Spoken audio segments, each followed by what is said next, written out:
Having a team though is like been the hardest challenge of being an entrepreneur for me. What I really about it? struggle with finding the right people and Yeah. scaling. When you build a business in real estate, it's a lot of blood, sweat, tears, time away from your family to create those relationships. And then to trust other people with your business is really hard. I continue to struggle, I think, with having a team because if you are an entrepreneur, you have a different commitment to your work and to your business than somebody who wants to be an employee, right? 100%. Yeah. It's a really tricky, delicate balance of like sharing behind the curtain so they understand why you do what you do. But it's so challenging because we know as the owners and like the leaders how hard it is and like the weight that's on you back here. But I think with our team and stuff, like these agents that I'm mentoring, you've got to want it. If you want to be an entrepreneur, you need to think about why you're doing this and what the end goal for you really would be, because you'll be able to map the steps out to get there so much better than you think you can. If you're not sure what your next steps are, I think it's because you're not really sure what you really want.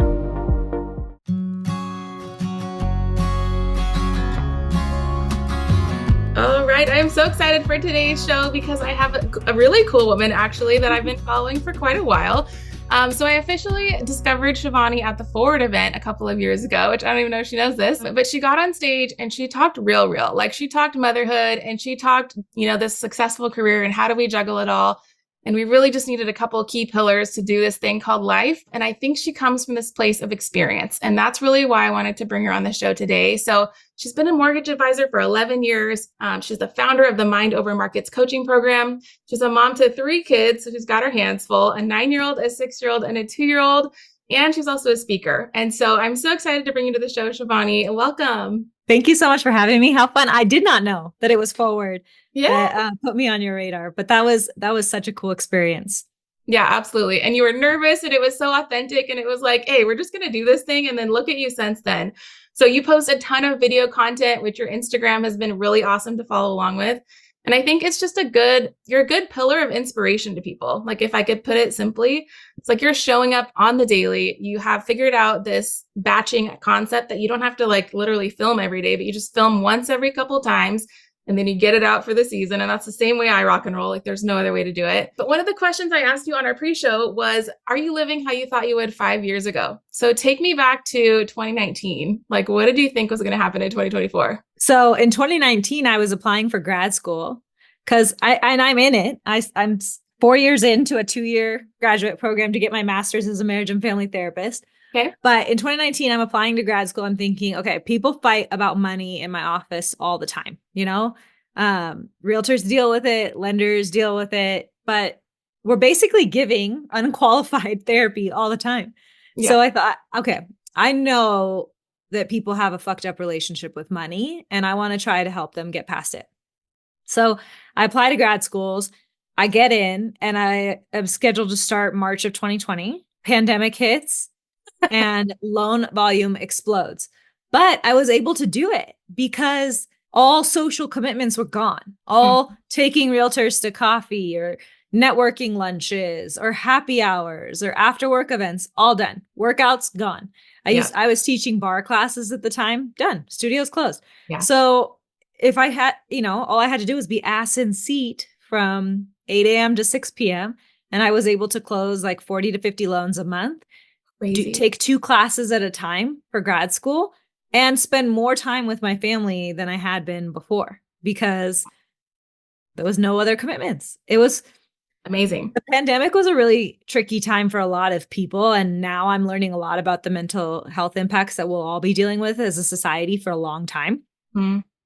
But me and my husband are always careful when we talk about it because it was actually a really amazing time for our family because he traveled a ton for work and that got shut down immediately. And he was home with us and we had an amazing nanny. That was another anomaly. And she stayed in the house with the boys because we only had 2 back then, 40 hours a week. And I kept going to work and had like some pivotal years in my career. Totally. And it's not just you have a whole team, right? I do have a team now. Having a team though is like been the hardest challenge of being an entrepreneur for me. I really struggle with finding the right people and scaling. Yeah. And, it's multifaceted in that when you build a business in real estate, it's a lot of blood, sweat, tears, time away from your family to create those relationships. And then to trust other people with your business is really hard. Oh, yeah. The sacrifices you made to earn that business. Yeah. But you also know it's only humanly possible for you to do so much. So I waited way too long to start a team. I continue to struggle, I think, with having a team because if you're an entrepreneur, you have a different commitment to your work and to your business Mm-hmm. than somebody who wants to be an employee, right? 100%. Yeah. Their mentality is so different. And a lot of times I find it to be very lonely being in this position. And can feel even disconnected from the people that I employ because they don't have the same level of pressure and they'll never know what it's like to be in my shoes. Yeah. And I also feel like I'm always here serving them, but at the same time, you need their help so much. Like you need Mhm. them to step up to the plate too. Yeah, it's a really tricky, delicate balance of like sharing behind the curtain so they understand why you do what you do, but then also keeping that like mom face on, right? Of like, nope, we're charging ahead, this is this, but you can be freaking out behind the curtain, but your team can't know that, right? You got to always charge forward. So I've helped manage a real estate team for the last 4 years, and I'm just currently like in this transition of going solo. But that's how I learned in this industry. I like got thrown into it through my leadership qualities and just being an entrepreneur. And my guy was like, hey, you should lead the team. And I was like, okay, I'm not prepared, but just throw me into the fire. But it's so challenging because we know as the owners and like the leaders how hard it is and like the weight that's on you back here. But to keep everyone else inspired and motivated, it is like having more children sometimes. How do you do it? How do you keep them all inspired and motivated? And I mean, this is one of the most difficult markets we've had. Yeah. I mean, it's for sure the most difficult market in my career. Yeah. I have the unique like advantage of my brothers have been in this for 22 years. So I saw them go through 2008, which was worse than this. But when you talk to veterans in the industry, they say these are this is the second hardest period to that they've ever seen. Which is insane. To me, it hasn't been that bad. Like I've had the same number of transactions both years. So I'm like, okay, we're just going to keep going, like stay consistent. Good for you. Yeah. That's badass. But I think with our team and stuff, like these agents that I'm mentoring, you've got to want it. That's what I keep telling them. Like only you can show up every day. Only you can do the things. I can't force you to do anything.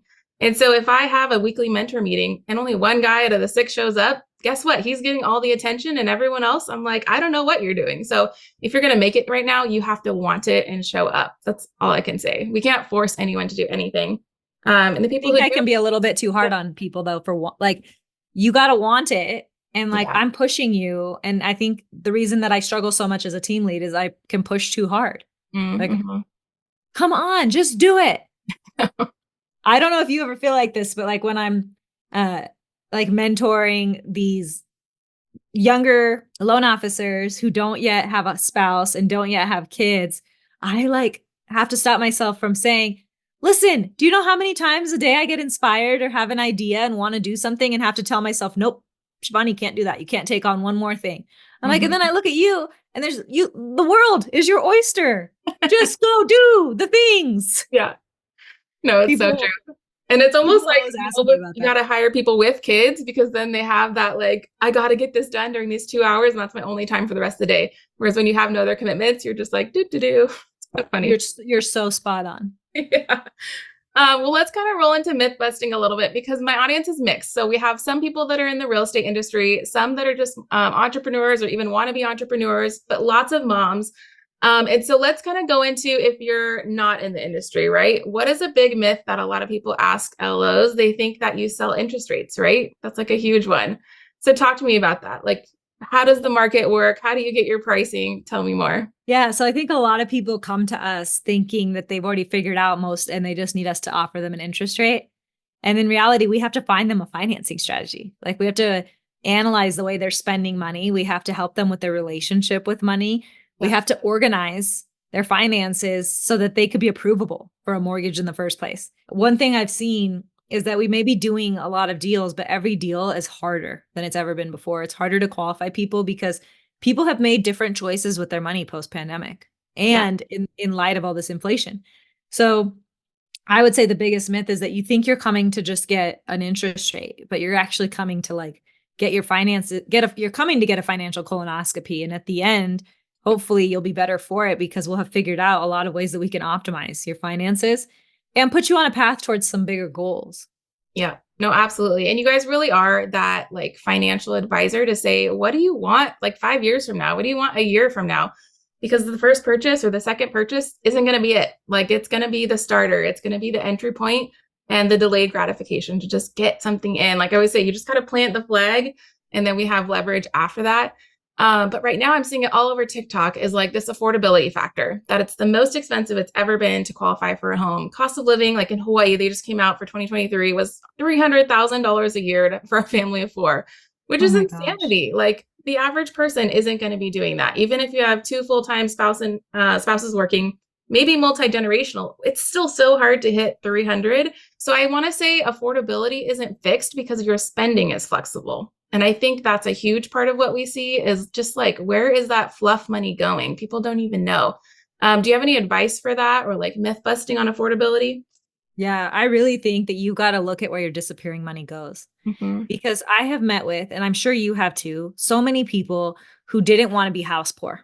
They didn't want to buy in 2017. They didn't want to buy in 2020 because they wanted to still live their life. They still wanted to travel and go to music festivals and, enjoy life. And I want that for you too. I'm not Dave Ramsey. I'm not going to tell you to cut your Starbucks to buy a Yeah. home.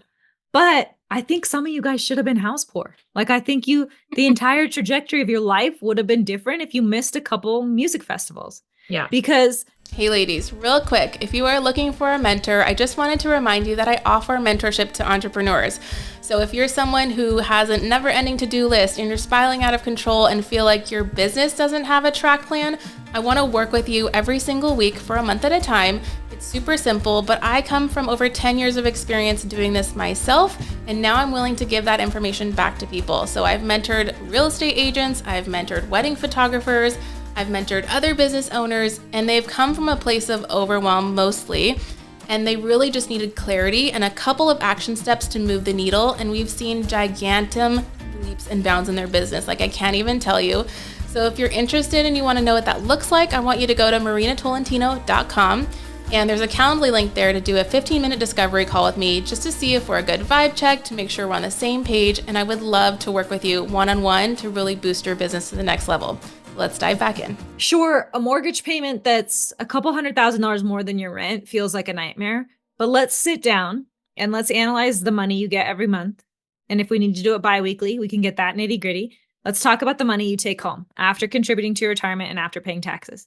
Mm-hmm. And then let's look at the fixed expenses that I get to see on your credit report. Then let's look at the ones that I don't get to see, like childcare. What are you spending on that? What are you spending on groceries? What are you spending on gas? Mm-hmm. And then what's left typically is a couple $100 a month. And when I ask them, where is this going? They go, I don't know. It's the money that's disappearing in restaurants on the weekends. And I'm like, would you be okay with maybe diverting some of that to a higher housing expense if it could get you this kind of return on investment? And then you show them. And that's usually when I see the light bulb click for people is like, oh, this is much, much bigger than a place to live. Mm-hmm. Yep. And I would say one of the big myths too is like people think, okay, I'm going to buy this house and I'm committing to 30-year mortgage. Like it's forever going to be 30 years. And then I'm just going to refi and it's going to be 40 years or whatever. Like it just seems like we're never going to pay this freaking house off. But you have to switch and like put on the investor hat to say, actually, I'm not going to keep this. Someone else is going to pay the rent. I'm going to have 2 and 3 and 4 and 5. And then those other properties help pay off my actual house that I'm living in. And it's just, we have to keep painting the picture of like, there is so much potential in this industry as an investor, as a homeowner. It's not about the home you live in. It's about the homes you collect, kind of. So I know you work with a lot of high powered females. Like, what would you say is like a good, like, how can we describe that woman who's doing that for someone who thinks that it's impossible, or they're like control freak, like I'll invest when, or once I do this thing, then I'll invest. Like, how do we paint the picture that someone today can do it? What does it look like? It's so fun because I have this group called The Future is Female, where we empower women as real estate investors. And we get to feature women doing so many different journeys and so many different points in the journey. So I have a client who's 22. She bought her house last year in, a very challenging market. Mm-hmm. Home prices were high. Interest rates were at the highest they've been in a decade. Yeah. And she bought a condo because she's a nurse. And she knows that traveling nurses would rent the shit out of this place down the line. Mm-hmm. So she bought a condo. It wasn't hugely expensive. It works with her income. And then she moved into it. She's done some work on it. And next year, she's going to start traveling and she's going to put traveling nurses in this thing as a short-term rental. And even though the interest rate's in the 7s, the cash flow on a short-term rental It's going to be amazing for her. And then Wow. she'll buy, when she's done traveling after a year, she'll have the money for another down payment because travel Mhm. nurses make more. And then she'll decide where she wants to take another like long-term job as a nurse. And she'll buy a property there as a primary residence with a minimum down payment again. Mhm. She'll already have one property in her rental portfolio, which you a lot of times people only look at for the cash flow opportunity monthly, but a nurse is a wage earner and they don't have really any tax shelter. Wow. So the next best thing is to get into the tax advantages that will come from having a rental property. And if she gets really savvy about it and starts taking the real estate professional designation, she could take active losses against her active income from her rental portfolio. And I think that's the real American dream is to live tax free, you know? Yeah. The entire tax code was written for real estate investors. But I have a question for you in that we know this. We work inside this and very intimately with people. But when we say it, I think everyone thinks we're just trying to sell something. Yeah. Don't you wish that people could just like experience, like if there was a way that they could understand this from the inside to know that Mhm. this isn't a sales tactic. This is pivotal. This is life changing. Yeah. Like when my clients walk away from owning a home for 3 years with 50,000 cash or plus, like Hawaii's the number one equity state in the nation. So by just holding something for I three didn't know. years, that's like insane leverage for the next property and the next one or whatever. Like if you could, I would say never sell a property in Hawaii, which isn't good advice as a listing agent, but I'm like, yes, you have to move sometimes and sell things, but if you can keep them long term, like our market doubles every 10 to 12 years. So it's insane. The opportunity is huge, but so often people are hung up on the monthly payment and they just don't see past that. And so we've taken that like advice personally. We own 2 condos right now in the last 2 years that we purchased with the VA loan, which has been incredible. Lived in each one, each period we moved 3 times. But it's like, it's a little bit of sacrifice. It's not going to be ideal. We squeezed our family of 4 into a 1 bedroom for a year, but we put the flag in the ground, right? We knew what Yeah. to do. And so I think the more that we just share these stories that it is happening, females are buying real estate today in 2024. They are doing it young. They are doing it with not a ton of experience, but it starts with asking questions from professionals. Like we see this all day, every day. So we could tell you a dozen stories of success. But if you're just scrolling and you're seeing a lot of negative Nancy news, then you're never going to take the first step and get off the bench. Like that's the biggest thing. And you have to surround yourself with people who can actually get you there. So I remember in like when was this? 2015, 2016, we were with the Coast Guard stationed in San Diego and we wanted to buy a house, but we just looked around and everything was 500,000 and we thought this is impossible. So we didn't even talk to anybody. We talked ourselves out of it. Even though we spent months and months on Zillow scrolling and like dreaming about it, we just didn't know what we didn't know. And it took us moving home to Hawaii, getting super frustrated with the housing market for me to actually get my real estate license because I thought there must be some secret behind the curtain that I don't know about and I'm going to figure it out to buy a house. And then sure enough, it's For not you. at all. But it's all the things in our head, all these roadblocks that we put up ourselves. So it's so true. Yep. Not just as men or women or as a certain generation. I think mental roadblocks are like the biggest challenge so many people face that they just, and when you do these, when you get stuck behind these mental roadblocks, I always explain it as like you're stuck in this like figurative cul-de-sac and you just keep spinning there. But the thing that sucks is when you're trapped in one of these cul-de-sacs, you waste so much brain space that could be used to get inspired about something that could change your life or the most obvious solution could be right there. But you keep spinning around in indecision, analysis paralysis, they call it, crippled by indecision. And these mental roadblocks do so much harm. Like people don't realize the ways they're holding them back. Yeah. No, and you'll be waiting 2 years and then watch the housing market continue to go up. And you're like, wait, if only I could have bought yesterday. Like just take the first step. That's the biggest like push today. Okay, let's roll into like career wise. So I want to talk about who should become a loan officer if they're considering like lender versus realtor. Like I know you see the whole spectrum of lenders out there and I see the same thing. Like who makes a good lender today in this market? You've got to really want it. Like Mhm. you've got to believe in what you sell because otherwise it's too hard. I coach loan officers all the time who believe they're just an interest rate. Well, then it becomes really hard to sell yourself when interest rates go up Yeah. 3 points. Um, if you believe that you're really just your bank, like I am just the face of this bank, this Mhm. retail bank, that's not going to work. You've got to believe in home ownership the way you and I do, that you get Mhm. this hyped up talking about it. you got to believe in real estate investing. Like the loan officers that I meet that don't personally invest in real estate, that invest in crypto instead or do the stock market, they're not as successful as the ones who can relate to their clients, who have drank this Kool-Aid and are playing it out every day in their own practice. That's when you should go into real estate, is if you believe in it yourself. And if you're considering being a lender, you've got to be financially responsible yourself. So clean up your own act. True. Before you can tell anyone else how to do it. Yeah. And you've got to be a problem solver. You've got to want it so bad that you will find a needle in the haystack type of solution, because almost every file is requiring that now. Yeah, well, that's such a good point. And even once you've got the accepted offer, it's still like a lot of puzzle piecing going on behind the scenes that people don't understand. And so it's not just you, it's the processor, it's the underwriter, like there's this whole village that makes a loan go from acceptance to closing. And so I think, again, you got to like surround yourself with people who have the experience and like find a really good mentor. If someone is looking for a mentor, do you have advice on how to find that in their local area? Like, it's so hard today, I feel like. I think it is too. And I wonder what the shifts are going to be like. I wonder what you think about this coming out of the NAR lawsuit. Like, how do big box brokerages keep their hands in realtors' commission so much when every dollar of that commission now is going to have to be like earned and outlined? And the realtor's value proposition, very little of it comes from the big box brokerage's brand, right? Yeah. So I wonder how that changes the culture of our industry, especially for realtors looking to join bigger teams. Like, how do those structures where there's so many hands in the pot of the money last the next few years when the pot's shrinking? Yeah. I think they won't last. That's the issue. We're going to see a big fizzle out. If the commission's getting split 10 ways and then all you have left is crumbs at the end of the day, like it just doesn't add up anymore.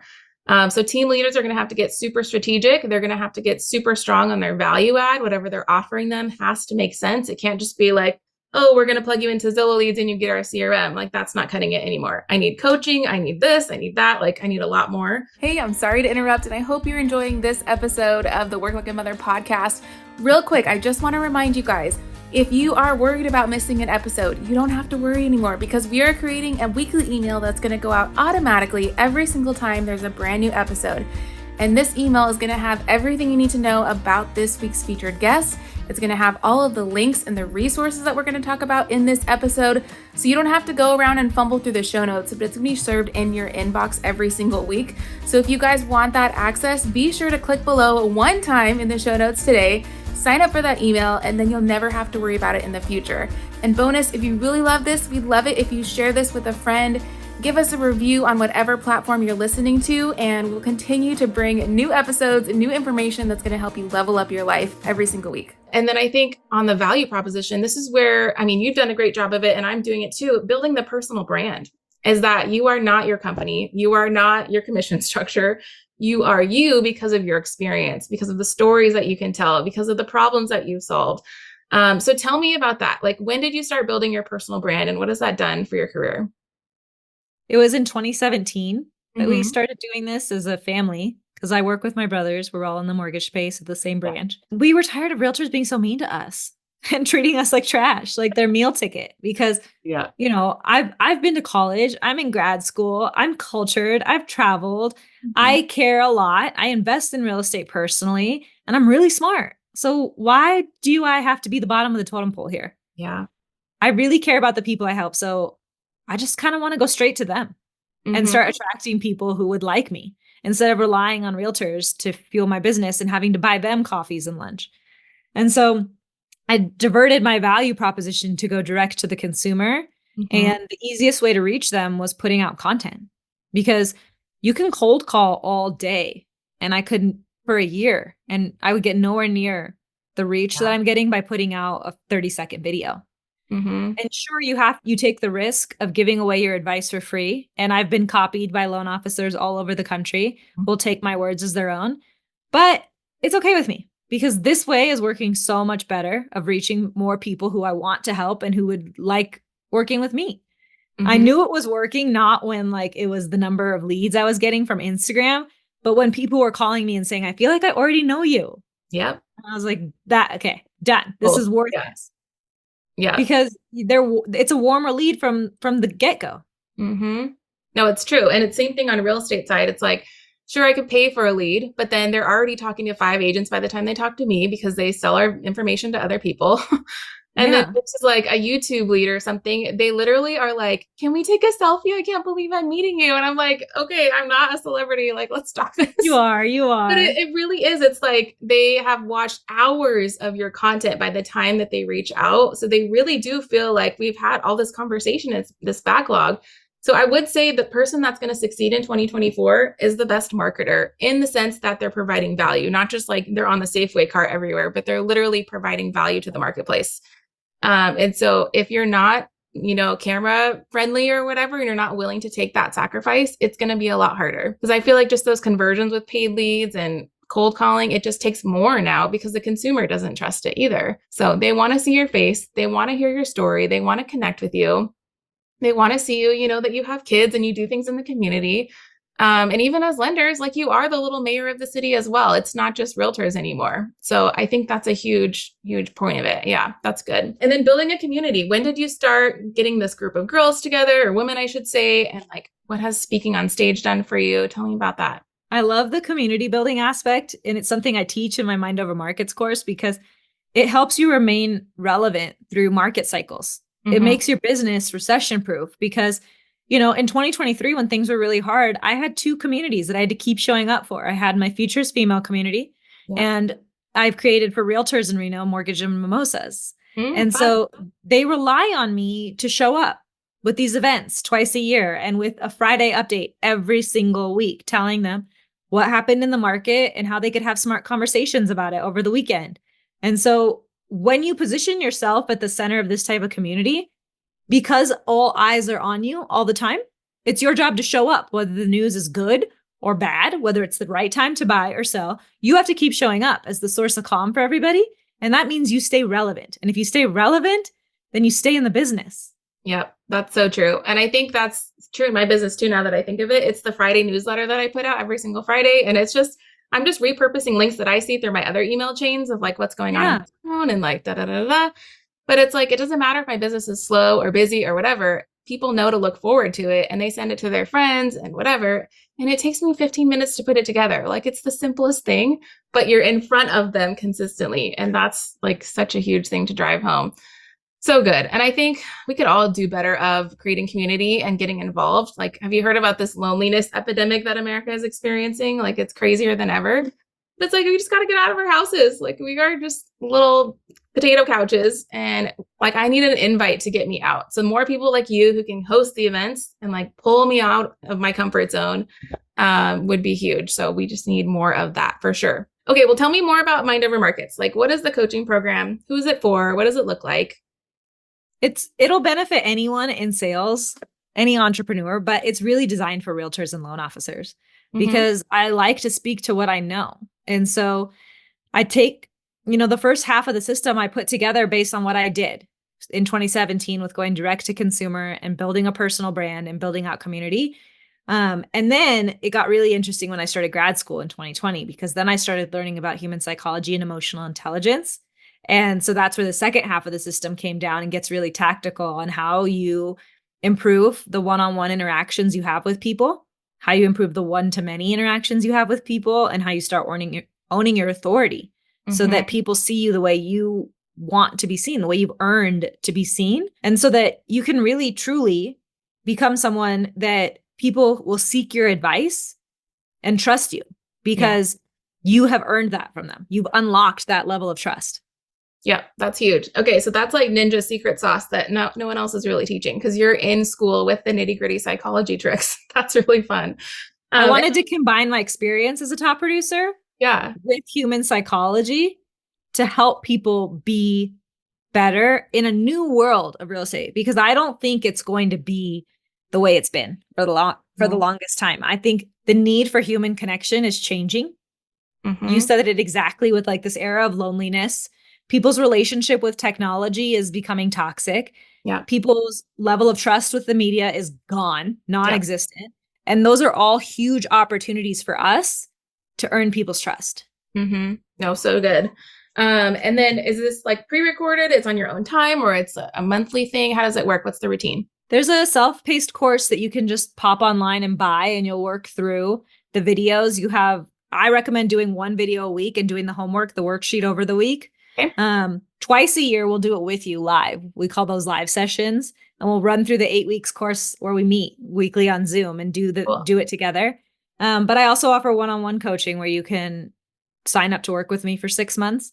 I don't believe in accountability coaching. I think that they profit from like keeping limiting beliefs in place so that you have to do your business that old way with door knocking and buying Zillow leads and like just getting shit on. And your capacity to succeed is your tolerance for being shit on. I don't believe in that. And I think that's what accountability coaches want you to believe is the only way. They say it. They say it's not rocket science to be a successful loan officer or realtor. Just follow the system. You just have to have thick enough skin to follow the system and do the things. Yeah. But I don't think that's true anymore. I think the way the world is changing and the way people are going to choose to spend their money and who they're going to pay to represent them in these ways is going to be different. And you can start learning how to connect with people on a human level so that you don't work with everybody, but you work with the people you like, and that'll make your life enjoyable. And there's plenty of business to go around. So true. Yes. There is more than enough. Like, I don't want all the people. I only can take so many, it's like, I just want the ones who are cool, who are decent human beings, who like me, who we could vibe with, and we could go on this journey together. Exactly. Nope. So good. Okay. Let's wrap this up with some action steps. So we shared a lot of good advice, not only about like lending in general, loan officer training, and like who should become one. If there's a mother listening that's on this entrepreneurial journey, what advice do you have for her? I would say sit down and think about what you really want, not what you're supposed to want. Like, think about what would give you joy. Like, when I talk to realtors, they think they have to build out this team and do this thing. And then I'll ask them, like, what do you really like about your job? Well, you don't have to follow that model.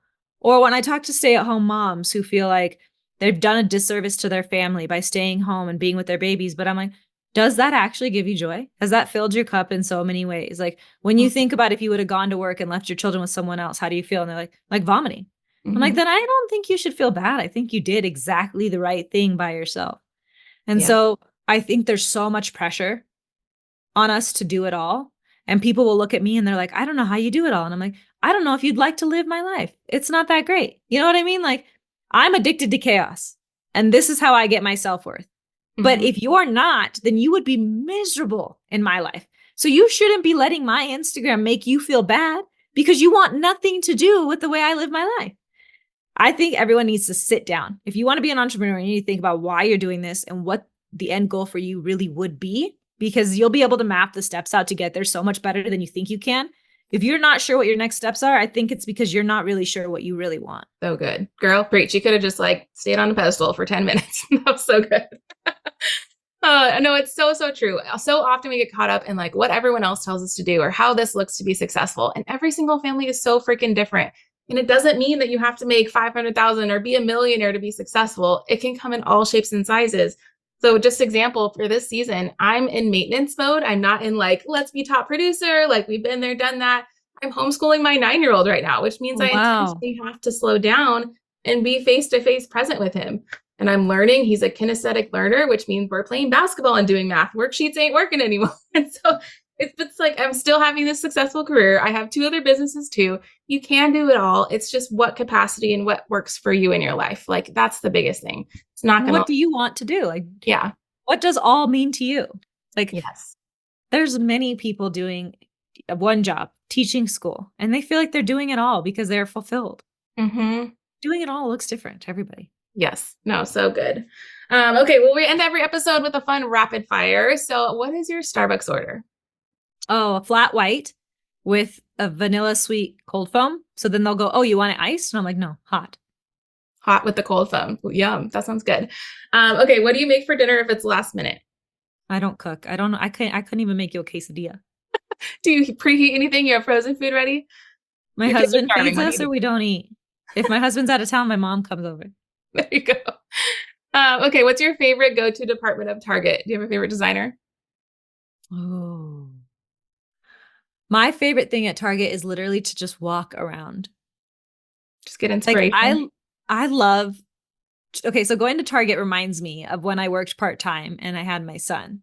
And so it always reminds me of being a new mom because going to Target was an adventure. So I Oh, love just walking around there. And now I'll take all 3 kids and I will spend a ridiculous amount of money because when you take 3 kids to Target, you're going to get hosed. But uh-huh. it gives me joy because it takes me back to like 9 years ago when I was like just walking around Target trying to kill time and not sure if I had any idea what I was doing and having so much self-doubt. But I was happy that I was out of the house with the Starbucks and put my kid in the front of the cart and got some Oh my fresh gosh. air. Such a sweet time. Yeah, I get taken back to those moments too. And like, remember when it was so simple? It was just me and you. Like, those are the days. Okay, give me a podcast or a book you'd recommend to the audience and why. My favorite book that I've ever read is not a self-help book, so it's the worst answer to give on a podcast interview, but it's called This Is How It Always Is. And it's about a family that has 5 boys, and the youngest ends up being trans, and the whole family, like, it's the impact it is on the whole family to get behind supporting this youngest kid. They move across the country Oh. for Poppy to go to a new school as a girl. And just reading the whole book was like, wow, like the depth of the human experience. It's Mhm. fiction, but the author does have a trans child, so it's Wow. it's very realistic. Very cool. Yeah. Okay, TikTok or Instagram? I freaking love TikTok. Yeah. Okay, awesome. I'm just getting back into mine and like reinvigorating it, but it's been fun. Okay, and then where can people find you online? What's your handle? At Shiv Peter. Awesome. And they'll follow you on TikTok where you like to hang out. Well, thank you so much. This was so much fun. And I feel like you're just authentic. You're you and you're not bullshit. Like it's just tell it like it is. And that's the whole point. So thanks for being on the show, Shivani. And I look forward to following along and hopefully seeing you at another Forward event soon. Yes. Thank you. Okay.